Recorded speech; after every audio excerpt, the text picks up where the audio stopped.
Европада өзгөчө Германияда 3 нерсеге өтө терең баа бердим. Биринчиден жылмаюу. Адамдардын ар биринде жылмаюуну көрөсүң да. Баягы мусулман эмес, ассаламу алейкум деп учурашыш жок, а? Бирок көрүп туруп эле, о, сенкүү дей бересиң да ар бир адамгачы. Чындыгында өзгөчө жылмаюусу бар. Экинчи не байкадым? Тазалык. Өзгөчө тазалык, таза. Газонадан баштап адамга чейин баягы иманы жок, инсабы бар деген сөзгө туура келет да.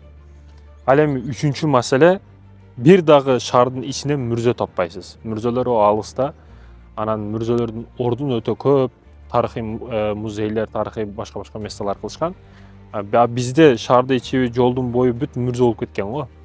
Мисалы Сулайман тоого деп алып келесиң туристтерди, асты бүт мүрзө болуп турат да.